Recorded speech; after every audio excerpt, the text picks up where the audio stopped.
On the night of February 24th, 1978, five friends left a college basketball game in Chico, California, and began driving home through the Sierra Nevada foothills. They were familiar with the route. The roads were dry, and every single one of them had plans for the next morning. One was preparing for a basketball tournament. Another had laid out his clothes before leaving the house. Families expected them home before midnight. They never came back.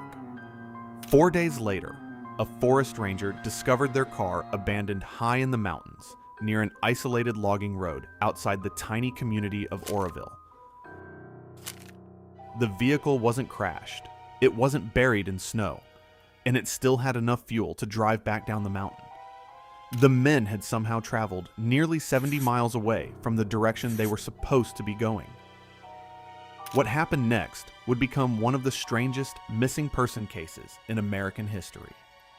Today, we're looking into the terrifying disappearance of the Yuba County Five and the long trail of frozen clues left behind in the Sierra wilderness.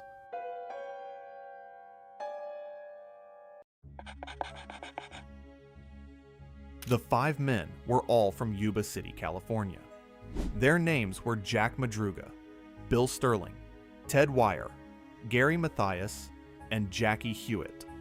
They ranged in age from their mid-20s to early 30s, and despite intellectual disabilities or mental health struggles, they lived relatively structured lives. They were close friends who spent most of their time together. Basketball was one of the biggest parts of that life. The group played on a team connected to a local program for adults with developmental disabilities, and the game the next morning was important. Very important. Families later described the men as excited, almost to the point of obsession. Their uniforms were laid out. Snacks had been prepared. One of them repeatedly reminded his mother not to let him oversleep. After watching the college game in Chico, the men stopped at a convenience store around 10 p.m. Witnesses saw them buying snacks, candy bars, milk, soda.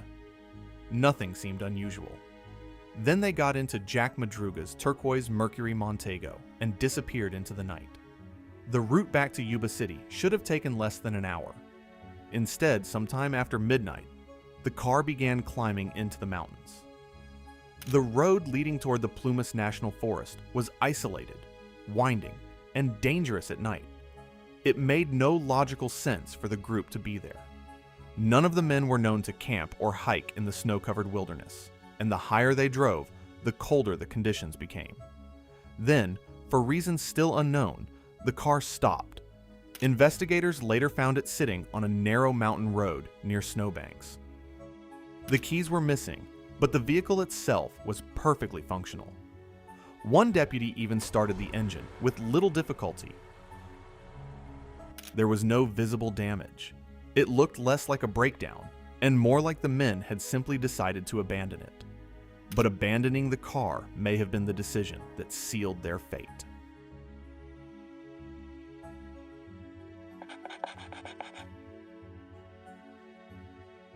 The Sierra Nevada mountains in late February are brutally unforgiving. Temperatures at night regularly drop below freezing, and storms can move in with almost no warning. At the elevation where the Montego was found, snowdrifts and icy winds transformed the forest into a frozen maze. Search teams quickly realized something horrifying.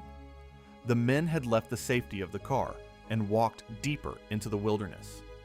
Nearby residents later reported hearing strange sounds the night the group vanished.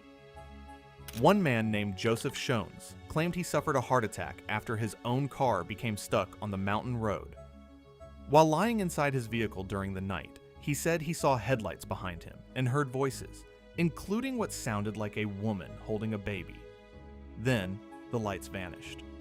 Searchers never fully confirmed his account, but the timing placed another unknown vehicle near the Yuba County Five shortly after midnight.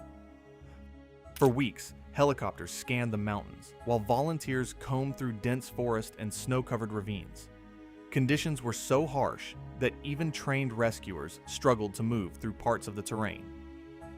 Then, in June 1978, almost 4 months after the disappearance, a group of motorcyclists discovered a trailer deep in the forest near a remote U.S. Forest Service campsite.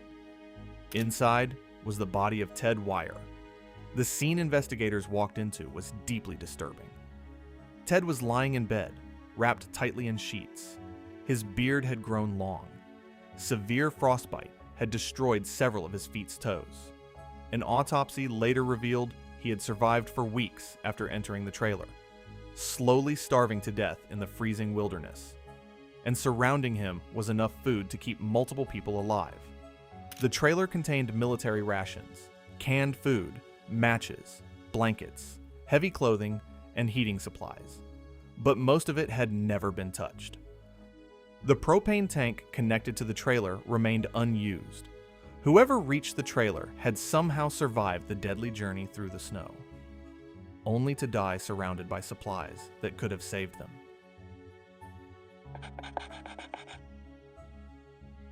Investigators soon uncovered another chilling detail. Ted Wire wasn't wearing his own shoes when he died. Instead, he was wearing the leather shoes belonging to Gary Mathias.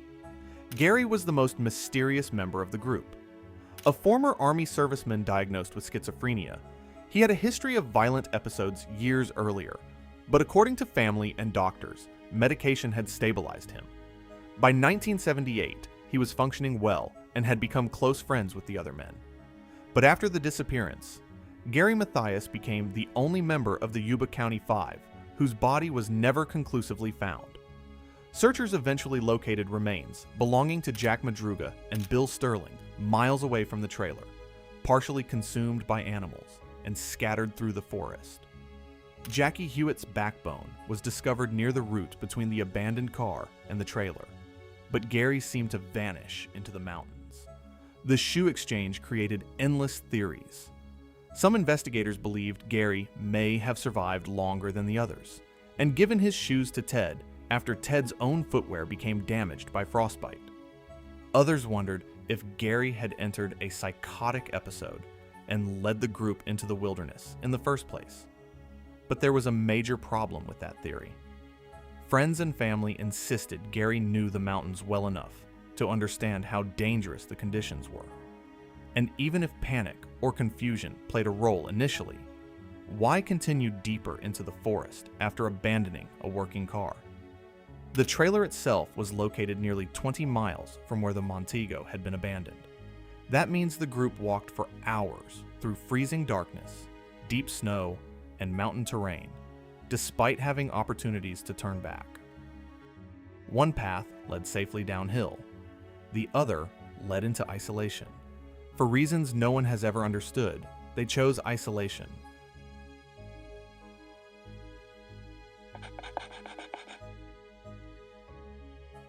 Over time, the case became known as America's Dyatlov Pass, a comparison to the infamous 1959 incident in Russia, where experienced hikers mysteriously fled into deadly winter conditions. The similarities are eerie. A functioning vehicle abandoned without explanation. Strange decisions that defied survival instincts. Missing clothing. Bodies scattered across wilderness terrain. And a lingering sense that investigators were only seeing fragments of a much larger story. Some theories are relatively grounded.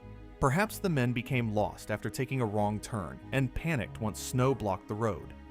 Maybe one of them experienced a mental health crisis that influenced the others.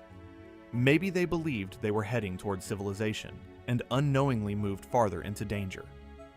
But other details remain difficult to explain. Why leave the warmth and shelter of the car? Why ignore untouched food and heating supplies inside the trailer? Who was the woman allegedly heard in the mountains that night? And what happened to Gary Mathias? To this day, no definitive explanation exists for why the Yuba County Five drove into the Sierra wilderness, or what truly happened during their final hours. The mountains eventually returned pieces of the story. A car, scattered bones, empty wrappers, a silent trailer hidden among the trees. But the full picture never emerged. Even now, nearly 50 years later, the case continues to haunt investigators and online communities alike because it feels less like a normal missing persons case and more like a chain of decisions that no human being should logically make. 5 men drove into the California mountains after a basketball game. Only questions ever came back out.